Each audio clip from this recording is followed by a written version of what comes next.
सिद्ध सिद्धांत पद्धति में हमने ये कहा था कि आज हम लोग 10 नाड़ियां और उसके स्थान को देखेंगे प्लस 10 प्राण को देखेंगे।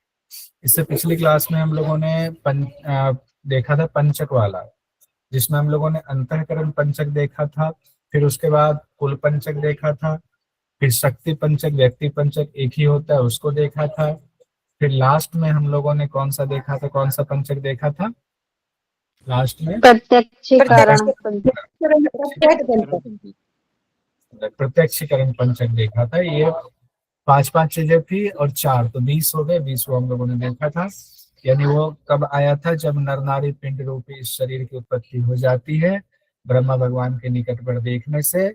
उसके बाद वो सारी चीजें हम लोगों ने डिटेल में देखा हुआ था। एक बार रिविजन कीजिएगा, परेशान नहीं होंगे। सिद्धांत पद्धति में बहुत सारी चीजें हैं, बार बार पढ़ेंगे, बोल कर पढ़ेंगे, आंख बंद करके थोड़ा मनन करेंगे, चित्त में बैठेगा, चिंता मत कीजिए, बाकी और कुछ करने की जरूरत नहीं है। 10 नारियां और उसके स्थान की चर्चा देखिए। 10 नारियां कौन सी हैं? इड़ा पिंगला सुषुम्ना। इड़ा पिंगला सुषुम्ना 3 तो याद रहेगा, 10 में से आपको 3 तो याद हो गया। एक है सरस्वती, 4 याद हो गया। 4 याद हो गया ना, देखिए शुरू होते ही 4 याद हो गया। इड़ा पिंगला सुषुम्ना सरस्वती याद हुआ कि नहीं बताइए? इड़ा पिंगला सुषुम्ना सरस्वती हो गया ना? देखिए सब लोग कह रहे हो गया। अब तो 6 ही बचा ना, तो 6 याद कर लेंगे फट से 2 मिनट में। तो इसको कैसे याद करना है? बाकी 6 को 2-2 के बंच में याद कीजिए, इस चारों को एक साथ याद कीजिए। 4 इड़ा पिंगला सुषुम्ना सरस्वती, और उसके बाद 2-2 याद कीजिए। पूषा अलम्बुसा पेयर में याद करना है। पूषा अलम्बुसा गांधारी हस्तजीवा कुहू और शंखनी। क्या करना है?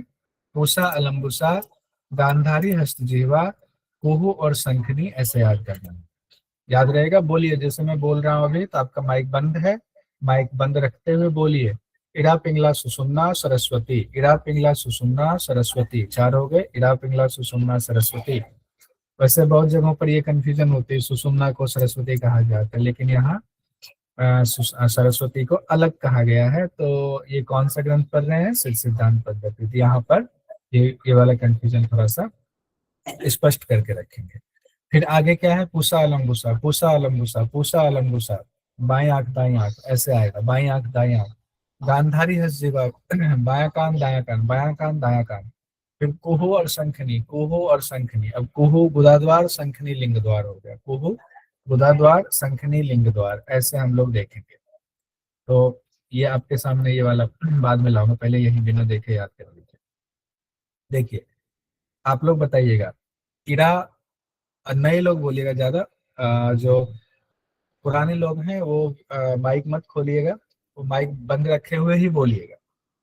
इरा कौन सी नासिका में माना जाता है? ये सब जगह एक ही रहता है, एक ही चीज। इरा कौन सी नासिका?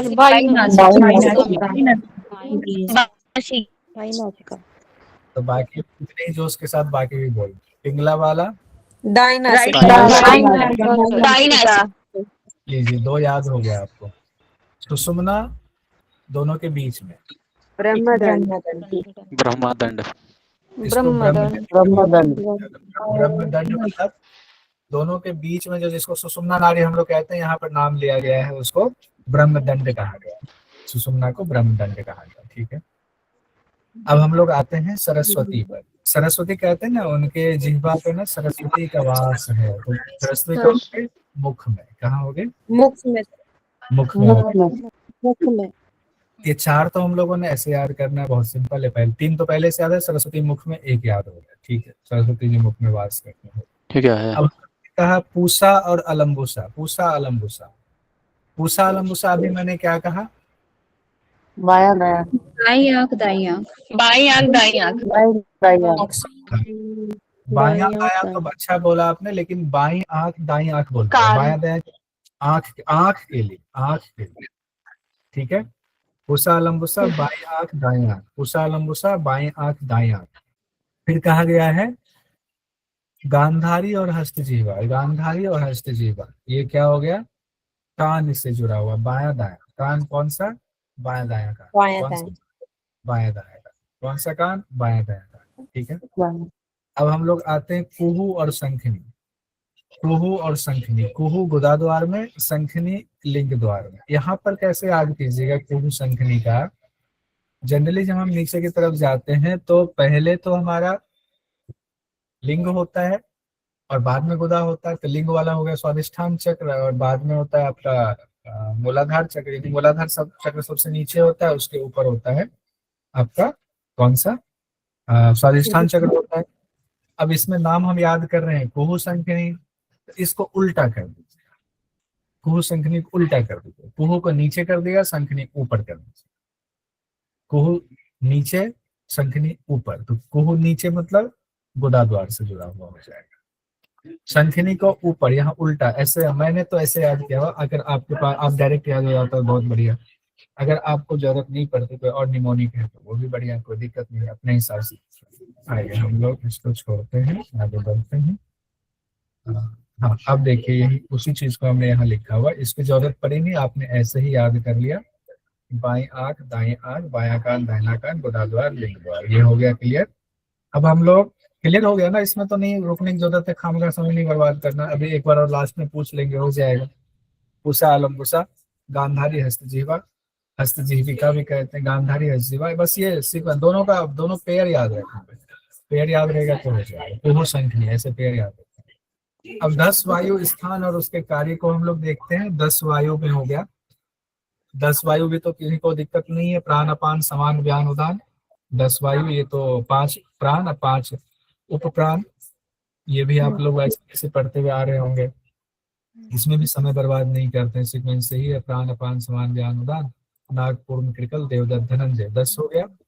लेकिन दिक्कत कहाँ होती है, हम लोगों ने वाईसीबी में या सिंपल जब हम योग की क्लास लेते हैं तो उसमें जो हम पढ़ते हैं प्राण का स्थान अपान का स्थान, वो थोड़ा सा अलग हो जाता है, और अलग अलग ग्रंथों में जब पढ़ते हैं तो वहां पर थोड़ा सा बदलाव आता है, तो जो बदलाव आता है क्वेश्चन वही बन जाता है, क्योंकि थोड़ा सा जो लीक से हटकर जो बातें कही गई है वो क्वेश्चन बन जाता है। तो यहाँ पर हम लोग देखते हैं प्राण का हृदय में कहा गया, ठीक है अच्छी बात है, प्राण हृदय में कहा गया तो कॉमन है। अपान गुदा में कहा गया, ठीक है ये भी कॉमन है, अपान गुदा में ही हम लोग मानकर चलते हैं, अपान गुदा में है। समान नाभि में, ये भी कॉमन है, समान नाभि में कहा गया है। और व्यान संपूर्ण शरीर में, उदान कंठ में। तो अब हम लोग आते, देखिए एग्जाम में 2 तरीके से क्वेश्चन पूछा जाता है, एक क्वेश्चन बिना किसी ग्रंथ का नाम लिए आएगा तो कॉमन वाला उसमें फॉर्मूला लगेगा, अगर किसी ग्रंथ का नाम लेकर आता है तब वो कॉमन वाला नहीं है, तो वो स्पेसिफिक हो जाएगा, ठीक है वो ध्यान रखिए। तो आपको कंपेयर करके ऐसे करना पड़ेगा, तो आप ये नोट कीजिए स्पेशल डायरी में कि 10 प्राण जिन जिन ग्रंथों में है उसको हमें कंपेयर करना है। तो 10 प्राण कौन किन किन ग्रंथों में मिलेगा आपको, तो आपको मिलेगा ये हठ ग्रंथ में, और हठ ग्रंथ के अलावा आपको मिलेगा योग उपनिषद, ठीक है हठ ग्रंथों में मिलेगा, योग उपनिषद में मिलेगा, बस इतना सा है, आपको कंपेयर कर लेना है, बाकी तो लास्ट में मैं कंपेयर करके दूंगा। 5 ऊपर हमने कॉमन देख लिया, इसमें कोई दिक्कत नहीं है। अब हम कार्य देख लेते हैं, वायु के कार्य, किस प्राण के क्या कार्य है, यहाँ से क्वेश्चन आपका इंपॉर्टेंट है, स्पेशल डायरी में यहाँ से लिखना। प्राण का हो गया श्वास प्रश्वास की क्रिया करना, एक तो श्वास प्रश्वास की क्रिया हृदय से जुड़ा हुआ है, दूसरा है हकार सकार रूप ध्वनि, तो ये दोनों चीजें इंपॉर्टेंट हो गया, इसका तकरीबन सारा इंपॉर्टेंट है। तो प्राण में श्वास प्रश्वास की क्रिया, हकार सकार रूप ध्वनि, तो हकार सकार रूप ध्वनि क्या होता है, श्वास प्रश्वास तो सब समझते हैं, इनहेल एक्सहेल। हकार सकार होता है जो आवाज होती है, जैसे श्वास लेते हैं छोड़ते हैं, ये जो आवाज आ रही है, फिर से देखिए एक बार सब लोग श्वास लेकर देखिए, थोड़ा तेज लीजिएगा तो आवाज ताकि महसूस हो, बहुत तेज नहीं, मीडियम। महसूस कीजिए कि लेते इसमें कौन सी ध्वनि है, छोड़ते इसमें कौन सी ध्वनि है। हाँ ठीक है, हंस वाला है, पहले देखिए लेते इसमें क्या है, सकार, छोड़ते समय क्या है, हकार, लेते समय क्या है, सकार, छोड़ते समय हकार। तो ये जो हकार सकार ध्वनि चल रही है, ये किस प्राण से संबंधित कहा गया है, ये प्राण से संबंधित कहा, प्राण से कहा, इंपॉर्टेंट हो गया आपका। सुधा जी बहुत देर से आपका हैंड रेज है, पहले से है या अभी का है, अगर किन्हीं का पहले से हैंड रेज है डाउन कीजिए। सर मेरा है, मैं वैशालिनी मिश्रा हूँ। वो मेरा एक्चुअली फोन खराब है, इसलिए मैंने इससे हैंड उसके ज्वाइन किया। अच्छा सर मैं अच्छा, बोल रही थी कि टेस्ट का मेरा शो नहीं हो रहा था क्या? मैंने किसी टेस्ट और दिया नाम था। से आपने टेस्ट दिया था क्या? आपके पास नहीं वो सर, आया है क्या? मैंने जो मैसेज सर भेजा, वैशाली नाम से दिया था। और मैंने जो मैसेज भेजा है, क्या जी उसमें आपको आया हुआ है? एक वो भी आता है, किसको कितने नंबर आए हुए हैं, वो मैसेज भी इसको आपको सर, मैं ठीक है सर, चेक कर लूंगी मैं। और मैं ये एक और बात बोलना चाह रही थी कि मेरे फोन में सर प्रॉब्लम है ना, तो फोन प्रॉब्लम हो जा रही, कुछ इससे भी क्वेश्चन गलत हो जा रहे हैं मेरे। अच्छा, ये दो तीन ठीक लोगों ही के नहीं हो साथ पा रहे हैं, मैंने दिखाया भी है। आपके साथ नहीं, ये तो 3-4 लोगों के साथ में दिक्कत आ ठीक है सर, मैं देख रही लूंगी। है। वैशाली जी है तो आपका, अच्छा मैंने बोला नहीं था क्या नाम आपका? 42 था वैशाली, 42। हाँ सर, ठीक है। ठीक है सर। अब अपान में देखिए, अपान का संबंध गुदा द्वार से है। गुदा के पास स्थान माना जाता है, गुदा के आसपास का स्थान रेचक पूरक क्रिया में सहायता करता है। देखिए बात एक ही है, श्वास प्रश्वास है, श्वास प्रश्वास की क्रिया है, उसमें ये सहायता करता है। अपान, प्राण की सहायता कौन करता है? अपान करता है। प्राण की सहायता कौन करता है? अपान करता है। इंपॉर्टेंट है, नोट कीजिए, इंपॉर्टेंट। समान वाला हो गया, नाभि में रहता है, जठराग्नि प्रदीप्त और पाचन में सहायता करता है। जठराग्नि प्रदीप्त पाचन में सहायक है। चलिए ये तो कॉमन है, इसमें दिक्कत नहीं है। ध्यान वाला क्या होता है? शोषण और वृद्धि का कार्य करता है। क्योंकि संपूर्ण शरीर से फैला हुआ है, तो ऐसे हम कॉमन सेंस लगा सकते हैं कि संपूर्ण शरीर में जो फैला हुआ है, ट्रांसपोर्टेशन का कार्य उसी को मिलेगा। संपूर्ण शरीर में जिसकी पहुंच है, तो यहाँ से जो भी पाचन होगा, जो भी होगा, उसका शोषण करेगा, पूरे शरीर में फैलाएगा, पूरे शरीर की वृद्धि होगी। ध्यान हो गया। अब हम लोग उदान में आते हैं। उदान है कंठ में। कंठ का क्या काम है? आहार को निगलना। कभी आप वमन करते हैं, कुंजन करते हैं, तो वमन भी हो गया। और कंठ से ही वार्तालाप का संबंध है। आकाश तत्व भी माना जाता है, आकाश का शब्द से संबंध है। ऐसे एक दो चीजों को हम जोड़ करके बात कर रहे हैं। कंठ का संबंध आकाश तत्व से है, और आकाश का जो गुण है वो है शब्द, तन्मात्रा शब्द है। तो शब्द वार्तालाप से संबंधित हो गया, तो ये कंठ हो गया वार्तालाप से संबंधित। फिर आते हैं हम लोग नाग पर। इसमें नाग वाला अलग है। तो ये जो अभी ज्योति जी कह रही थी, ये वाला नोट करने वाली बात है। नाग में जनरली डकार से संबंधित हो जाता है। यहाँ पर सिद्धांत पद्धति में त्यागना और अंग संचालन कहा गया है। नाग मतलब त्यागना और अंग संचालन। नाग में क्या हुआ? त्यागना और अंग संचालन।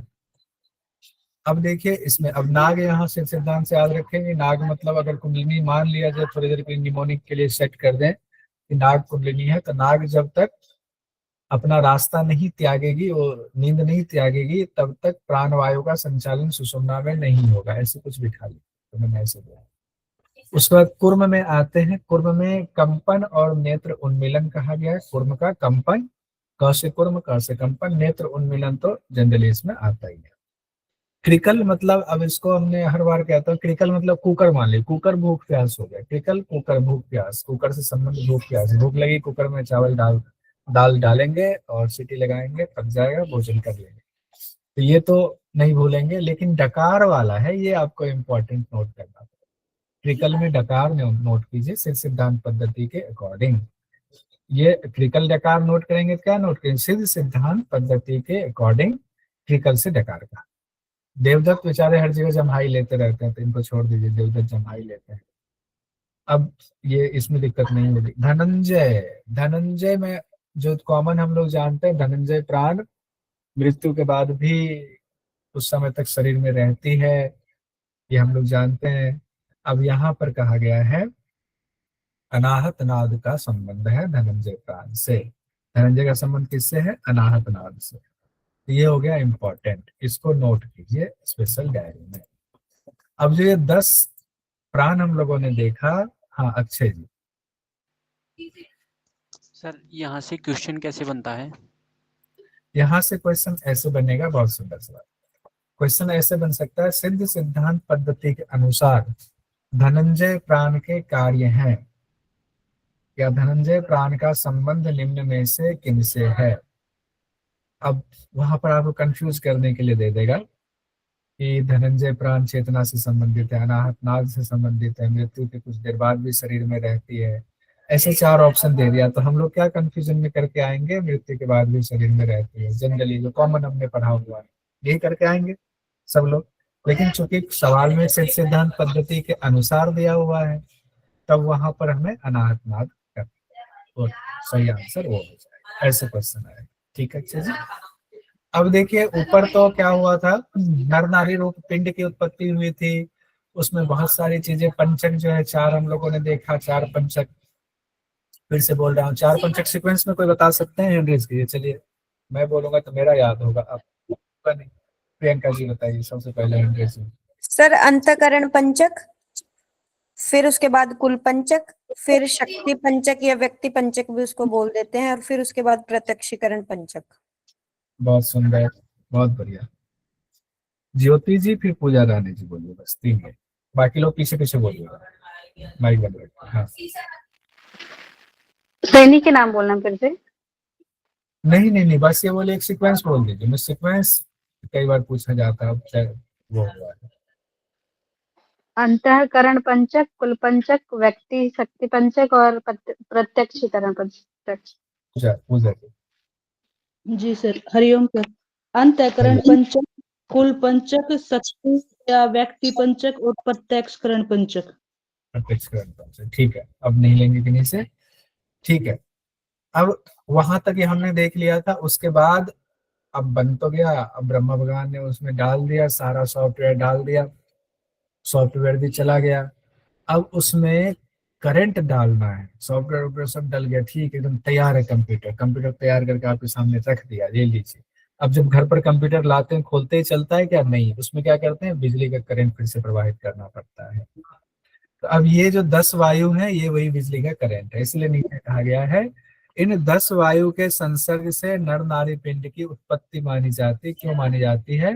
क्योंकि इनका संसर्ग हुआ तो अब उनके कार्य व्यापार चलने शुरू हो गए, ऐसा मानते हैं। एग्जैक्ट कहना मुश्किल है, क्योंकि गुरु गोरखनाथ जी ने भी शुरुआत में कहा हुआ है अंड और पिंड की सही सही व्याख्या किसी के बस की बात नहीं है। मतलब जैसे उसे याद करने के लिए इसलिए चीज पहले इसी बात में कही गई, इसलिए कर लेते हैं। हाँ वंदना जी। जी सर, ये एक्चुअली थोड़ा सा डाइसी हो रहा था। एक्चुअली एक जगह है कि नर नारी पिंड की उत्पत्ति ब्रह्मा के निकट देखने भर से हुई है, और दूसरी जगह है कि इन 10 वायु के संसर्ग से हुई है। यानी अगर हम लोग इसलिए मैंने कहा कि उत्पत्ति तो वहाँ हो गई, वहाँ तो बन गया, अब जी, जी, उसमें डाल दिया उन्होंने, सॉफ्टवेयर सब कुछ डाल दिया हुआ है, अब वो चलायमान पूरी तरह स्वतंत्र छोड़ देंगे। अभी तक तो चीजें डाल रहे हैं, अब स्वतंत्र छूट गए, तो प्राणवायु आया तो स्वतंत्र छूट गया, बस ऐसे समझ लीजिए। देखिए इसकी व्याख्या नहीं व्याख्या नहीं सर, मतलब दोनों ही अगर ऑप्शन आता है तो दोनों पे अपन क्लेम कर सकते हैं ना, दोनों ही ऑप्शन में से कोई भी सिलेक्ट कर सकते हैं। हाँ तब क्लेम कर सकते जी, ये सही है। जी बस ये पूछना था। Okay sir, thank. इस एंगल से आपने अच्छा किया, क्लियर कर। अब देखिए जैसे कि क्वेश्चन अभी अक्षय जी ने पूछा, सिद्ध सिद्धांत पद्धति के अनुसार अनाहत नाद को उत्पन्न करना किस वायु का कार्य है? तो ऐसे भी क्वेश्चन पूछा जाता है और नीचे आपके 4 वायु दे दिया जाएगा, तो किसका हुआ? धनंजय का। तो क्वेश्चन ऐसे पूछ लिया जाएगा। अब ये जो हम पढ़ने जा रहे हैं इसको हो सकता है यहाँ से क्वेश्चन आए, हो सकता है कि ना भी आए, मतलब इम्पोर्टेंट भी हो सकता है, लेकिन पूछ लिया जाए अगर तो फिर हम कहेंगे अरे हमने क्यों छोड़ दिया, तो हमने कहा नहीं पढ़ ही लेते हैं, कोई ऐसी बहुत बड़ी चीज नहीं है कि याद ना रहे। तो इसको आंख बंद कर लीजिए, मैं बोलता हूँ बस सुन जाए, सब लोग आंख बंद करके बैठ, मैं बोलता हूँ बस आप सुन लीजिए, बाद में आंख खोल करके इसको देखिएगा तब समझने की कोशिश करना। देखिए हम सब पिंड हैं, अपनी माँ के गर्भ से उत्पन्न हुए हैं। हमारी उत्पत्ति कैसे हुई? तो माता और पिता के रज और वीर्य के संयोग से हुआ। जब रज और वीर्य का संयोग हुआ तब जो स्थिति थी, तब जो एक दोनों के संयोग से एक नई चीज बनी, वो बहुत सूक्ष्म रूप में था, बहुत छोटा सा था, उसको कलल कहा गया है सिद्ध सिद्धांत पद्धति। उसको क्या कहा गया? कलल। कलल। तो कलल क्या हुआ? हमारी पहली जो उत्पत्ति हमारी हुई, जहाँ से हमारी जर्नी शुरू हुई है वो कलल के रूप में हुई है, और कलल से पहले रज और वीर्य का मिलन, रज वीर्य का मिलन हुआ तो पहले उत्पत्ति कलल की। हम लोग कलल थे पहले, अपने ऊपर लेकर के इसको पढ़े। फिर जब 7 दिन हो गए हमारे कलल के रूप में, हम थोड़ा बुद्ध रूप में परिणत हुए। कलल रूप में थे तो बहुत ही सूक्ष्म थे, बहुत छोटे थे, लेकिन 7 दिन में ही उस हमारी साइज हम थोड़े बढ़ते बढ़ते थोड़े बड़े हो गए, बुद्ध रूप में हो गए। बुद्ध मतलब स्पंजी सा हो गए, जेली सा हो गए, ये आप कह सकते हैं। कितने दिन में? 7 दिन में। और जब 15 दिन के हो गए, 15 दिन के हो गए कलल से ठीक 15 दिन बाद, तो हम एक गोल आकार के पिंड के रूप में बने, गोल आकार के पिंड। लेकिन ये पिंड अभी पहले के मुकाबले थोड़ा ठोस है, पूरी तरह ठोस अभी भी नहीं है। 15 दिन में बने। जब 1 महीना बने तो वही गोल जो पिंड रूप में हम थे, 1 महीने में हम ठोस हो, कहीं पर जाते हैं 1 महीना मेहनत कर लेते हैं तो बहुत सारी जानकारी होती है। 1 महीने में थोड़े हमारा जो पिंड था वो थोड़ा ठोस हो गया। 2 महीने का जब हुआ, जब हम लोग 2 महीने के हुए माँ के गर्भ में, तो हमारा सिर बना। माँ के गर्भ में क्या हुआ? हमारा सिर बना। पहले सिर बना ध्यान, दूसरे महीने। तीसरे महीने में हाथ और पैर बने। तीसरे महीने में क्या बना? हाथ पैर बने, तीसरे महीने। चौथे महीने में क्या हुआ? आंख, कान, नाक, मुख, लिंग और गुदा की उत्पत्ति हुई चौथे महीने में। अब आंख कान सिर बना, तो सिर में धीरे धीरे अभी तो आंख नाक कान नहीं बना हुआ, मुख नहीं आया हुआ, हाथ पैर बने हुए हैं अभी तीसरे महीने। तो चौथे में उसकी और चीजें पूर्ति हो गई, अब सिर पूरी तरह से बन रहा है। फिर आपके कमर के पास लिंग और गुदा की भी उत्पत्ति हो गई, वो भी बन गया। चौथे महीने में हम लोग संपन्न हो गए। 5वें महीने में हमारा पीठ और पेट जो है वो कंप्लीट हो गया। ऐसा नहीं पहले पीठ पेट नहीं था, लेकिन पीठ और पेट की जो पूरी संरचना थी वो कंप्लीट हुई 5वें महीने में। 5वें महीने में पीठ और पेट बन गया। 6ठे महीने में अब जब सब कुछ बन गया, अब नख और बाल बाद में, तो सारा कुछ बन गया, पीठ पेट भी बन गया, और नख और बाल 6ठे महीने में आ रहा है। 7वें महीने में पूर्ण रूप से चेतना आ रही है। अब हमारे अंदर पूर्ण रूप से चेतना आ गई, दिमाग सब बन गया, चेतना अच्छे से आ गई। 8वें महीने में सभी लक्षणों से युक्त हो गए। 8वें महीने में सभी लक्षणों से, जितने लक्षण हो सकते हैं प्रभु ने जितने सॉफ्टवेयर डालने थे सब डाल दिया। 9वें महीने में संपूर्ण ज्ञान से युक्त हो गए। 9वें महीने में संपूर्ण ज्ञान से युक्त हो गए। और 10वें महीने में क्या हुआ? सारा ज्ञान भुला गए, अज्ञानी बालक के रूप में जन्म हो गया 10वें महीने। अब आंखें धीरे से खोलो। अब इसको एक बार देख करके हम लोग आगे बढ़ते हैं। पहले क्या हुआ? अब फास्ट बढ़ते हैं। रजवीर के संयोग से पहले हम लोग कल रूप में आए। 7 दिन में हम लोग बुद्ध रूप में हुए, थोड़े से बड़े हो गए। 15 दिन में एक गोल आकार का पिंड सा बन गया, वो भी छोटा ही पिंड था। महीना बीतते बीतते हमने उस गोल आकार का जो पिंड था थोड़ा ठोस हो गया, कठोर हो गया। 2 महीने में उस गोल पिंड में हमारा भगवान ने ऐसे ठोक ठाक के सिर बना दिया। तीसरे महीने में हाथ पैर भी निर्माण कर दिया। चौथे महीने में उनको बहुत सारे लोगों को बनाना होता है ना, तो इसलिए महीना लग जाता है। चौथे महीने में आंख कान नाक मुख लिंग गुदा की उत्पत्ति हो गई। 5वें महीने में पीठ और पेट बना। 6ठे महीने में नाखून आ गए, बाल आ गए। 7वें महीने में अब चेतना से संबंधित चीजें, चेतना आ गई। 8वें महीने में सभी लक्षण आ गए। सभी लक्षण ठीक नहीं है, पता कर लीजिए लक्षण क्या होता है। 9वें महीने में पूर्ण रूप से ज्ञानी हो गया, सारा ज्ञान आ गया, सारा कुछ दे दिया। अब उसके बाद 10वें महीने में आए तो अज्ञानी बालक के रूप में जन्म हुआ। अब जब हम योग का अभ्यास करेंगे तो सारा ज्ञान फिर से हमें प्राप्त हो जाए। क्लियर है? आइए अब हम लोग एक, ये हो सकता है थोड़ा सा आपके मन में इसमें इसको लेकर के सवाल हो कि ऐसा क्यों कहा जा रहा है, तो साइंस के हिसाब से नहीं है। तो मान लीजिए साइंस के हिसाब से नहीं है, शास्त्र के हिसाब से पढ़ लीजिए, कोई बहस किए बिना, क्या पता एग्जाम में पूछ दे अकॉर्डिंग टू सिद्धांत पद्धति। हम लोग जानते हैं, अभी हमने पढ़ा रज और वीर्य से हमारी उत्पत्ति हुई। हमारी मतलब हमारी में तो सब आते हैं ना, पुरुष भी है, महिला भी है, थर्ड जेंडर भी है, सभी है, कोई बीमार है वो भी है, जो कोई जन्म लेते बीमार हो जाते हैं, कोई जो है दिव्यांग पैदा होते हैं, तो सारे हो गए। किस स्थिति में किनकी उत्पत्ति होती है, तो कहा गया रज और वीर्य अगर बराबर मात्रा में हो, रज और वीर्य दोनों बराबर हो तो बच्चा कहा गया नपुंसक पैदा होता है, थर्ड जेंडर होता है, ऐसा कहा गया है, ऐसा शास्त्र में कहा गया, इसको किसी और रूप में नहीं लेंगे। रज और वीर्य की मात्रा बराबर हो तो बच्चा थर्ड जेंडर वाला होगा। अगर रज ज्यादा हो और वीर्य कम हो, रज ज्यादा वीर्य कम, तो लड़की होगी। अब देखिए ये ध्यान रखिए, रज किन के अंदर हुआ, महिला के अंदर, तो रज कहा जाता है वीर्य पुरुष के अंदर को। तो पुरुष वाला अगर ज्यादा हुआ तो मेल होगा, महिला वाला ज्यादा हुआ तो फीमेल होगा। बस इतना सही है, इसमें और ज्यादा दिमाग नहीं लगाना, ये कहा गया।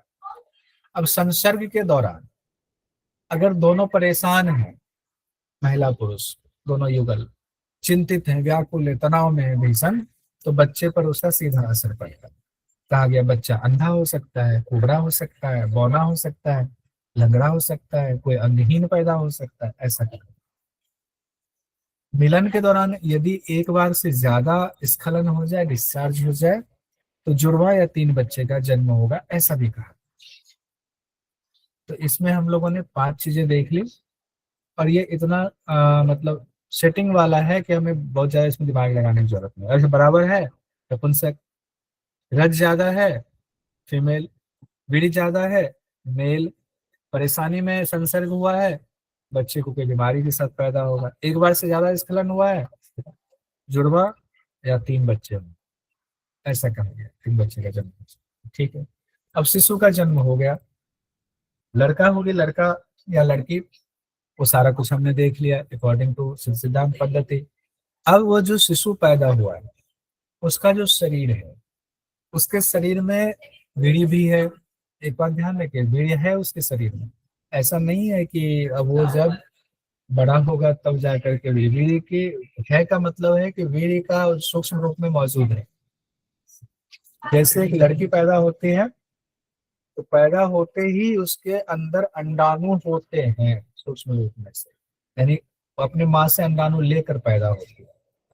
तो इसीलिए जब कोई बच्चा पैदा होता है किसी माँ से, तो उसका हो सकता है कई बार उनके नाना की साइड में उनका चेहरा, मोहरा, रंग रूप ढंग ऐसा चला जाता है, क्योंकि वो बच्ची आ रही है अपने माँ से लेकर के चीजें आ रही है, तो वो तो जाएंगी।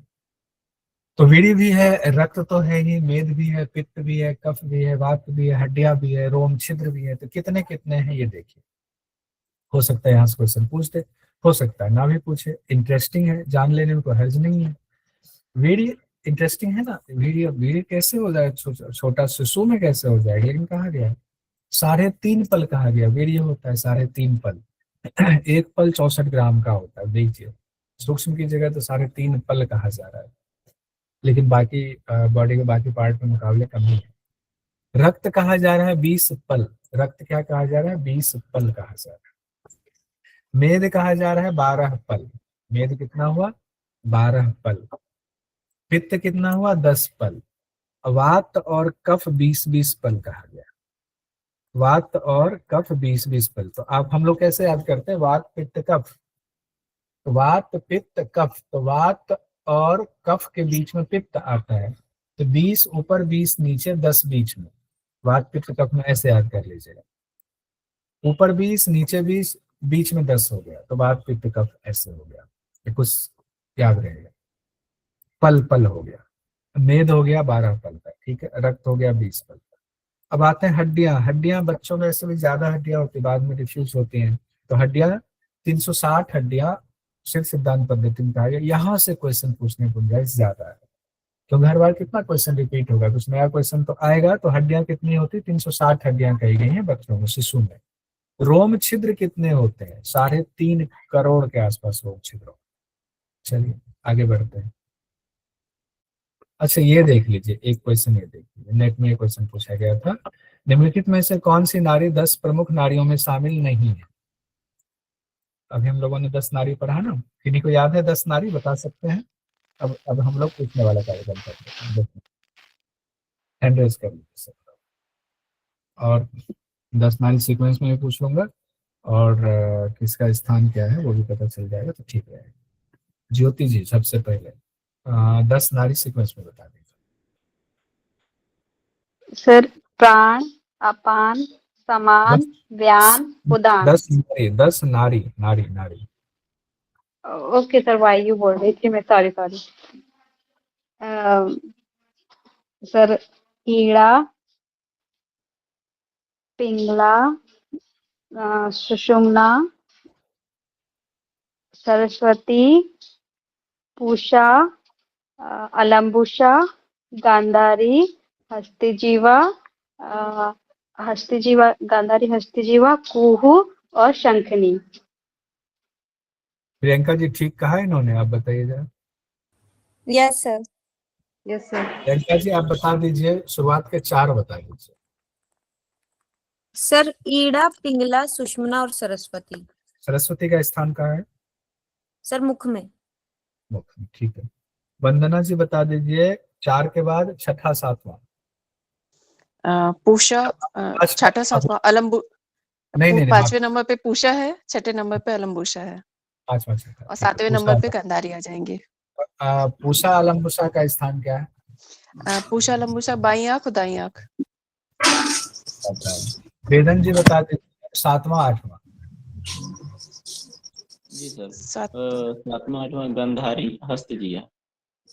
हस्तजीविका क्या है स्थान इसका? बायां कान और दायां कान। बहुत अच्छा। पूजा रानी जी बता दीजिए 9वां 10वां। शत्रु और शंखिनी। स्थान है गुदा द्वार और लिंग द्वार। ठीक है। बीना जी बता दीजिए, शुरुआत के 4 बता दीजिए। ईड़ा, पिंगला, सुषुम्ना, सरस्वती। सुषुम्ना का स्थान कहाँ बताया गया? ब्रह्मदंड में। ब्रह्मदंड। बहुत सुंदर।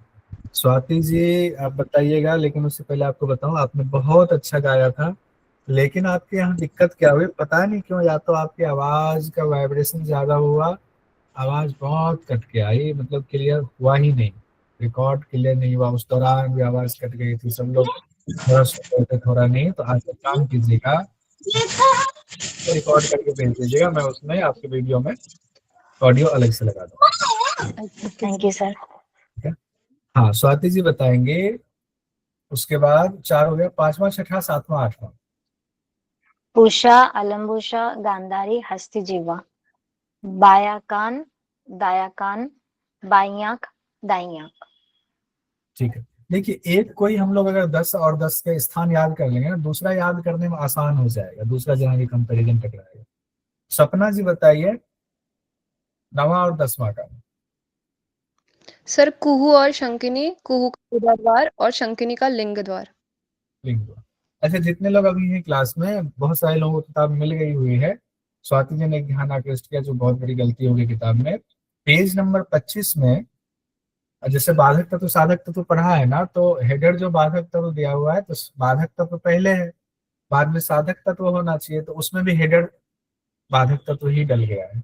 उसको ब को स कर लीजिएगा जिनके पास पहुंचा हुआ। अब जिनके पास मैं बुक भेज रहा हूँ उनको मैं करेक्शन करके भेज रहा हूँ, पेन से उसको करेक्ट करके भेज रहा हूँ। जिनको जिनको मिला हुआ है, नीतू जी वगैरह को मिला है, भूमिका जी को शायद मिला हुआ है, तो वो पेज नंबर 25 में उसको ठीक कर दीजिए। नाड़ी शुद्धि, नाड़ी शुद्धि ऐसे 2 बार लिख दिया, वो एक ही बार लिखना था। तो वो आप भेज देना, मैं करेक्शन कर लूंगा। अगले जिनको जिनको कुछ कमी मिले मुझे पर्सनल मैसेज कीजिएगा, उदित जी भेज दीजिएगा, तो मैं उसको ठीक कर लूंगा। और अगले जब भी निकलेगा अगला एडिशन, तो उसमें ये सब करेक्शन हो जाएगा। उदित जी जरूर भेज दीजिए, ठीक है। सपना जी बताइए 9वां और 10वां। सर कुहू और शंकिनी, कुहू का लिंग द्वार और शंकिनी का, सॉरी, कुहू का गुदा द्वार और शंकिनी का लिंग द्वार। यही गलती होती है, ये कंफ्यूजन वाली गलती है, ठीक है। सुधा जी नाम से है, सुधा जी मतलब वैशाली जी है ना? वैशाली जी। Yes sir. वैशाली जी बता दिए 10 का सीक्वेंस बता दिए। ईड़ा, पिंगला, सुषुम्ना, सरस्वती, पूषा, अलम्बुजा, गांधारी, हस्तजीवा, कुहू और शंखिनी। कुहू और शंखिनी, ठीक है। दिग्विजयंता जी बता दीजिए।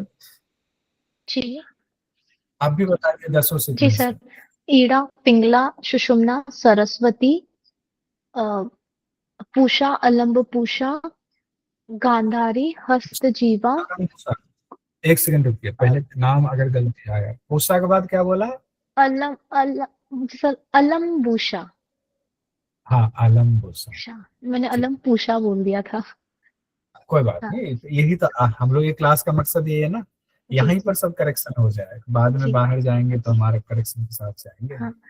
अलम्बुषा गांधारी अलम्बुषा नहीं, अलम्बुषा, अलम्बुषा। अलम्बुषा, ओके। हाँ। अलम्बुषा गांधारी हस्तजीवा कुहू शंखिनी। शंखिनी। नीतू जी आप सीक्वेंस में बताइए, स्थान भी बता दीजिए वैसे। हाँ जी सर। ईड़ा पिंगला सुषुम्ना सरस्वती पूषा अलम्बुसा गांधारी हस्तजीवा कुहू शंखनी। आवाज आ रही थी सर? आ रही है, स्थान भी बताइए। हाँ, ईड़ा बाई नासिका, पिंगला दाई, सुषुम्ना ब्रह्मदंड, सरस्वती मुखद्वार, पूषा बाई आंख, अलम्बुसा दाई आंख, गांधारी बाया कान, हस्तजीवा दाया कान, कुहू गूदा द्वार और शंखनी लिंग द्वार। बहुत सुंदर, ठीक है। भूमिका जी बता दीजिए, अनाहत नाद किस प्राण से संबंधित है? किस प्राण से? धनंजय प्राण से। धनंजय। और अनिता जी बताइए, डकार किस प्राण से संबंधित? अनिता राठौर। सर क्रिकल से, सॉरी क्रिकल, हाँ डकार क्रिकल से। क्रिकल से। अब याद कीजिए, 2 बार 3 बार पूछेंगे तो हो जाएगा। नीलम जी बताइए, हकार और सकार का संबंध किस प्राण से है? है का मतलब हकार और ठे का मतलब ठकार, है मतलब सूर्य, ठे मतलब अरे चंद्रमा। ठकार तो हमने बोला ही नहीं, हकार तो हमने बोला, हकार और ठकार तो हमने बोला ही नहीं, हकार और सकार। हकार और सकार का संबंध किस प्राण से है? सर प्राण।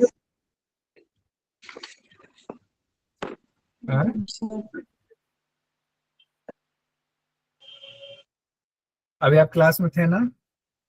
जी सर। कोई बात नहीं, तो अब देखिए, अब गलती हुई, आपसे गलती नहीं होगी दोबारा। हमने पढ़ा था प्राण के कार्य में 2 चीजें, श्वास प्रश्वास। उसके बाद हमने पढ़ा था और सकार ध्वनि, वो भी किससे उत्पन्न हो रही है? प्राण से उत्पन्न। ठीक है, अब ये नोट करना चाहिए। ठीक है, हेमलता जी बताएंगी, रेचक पूरक में सहायक कौन सा प्राण होता है? सर अपान वायु।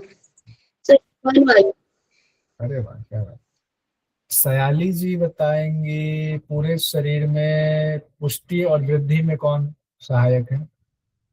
शोषण वृद्धि उससे रिलेटेड।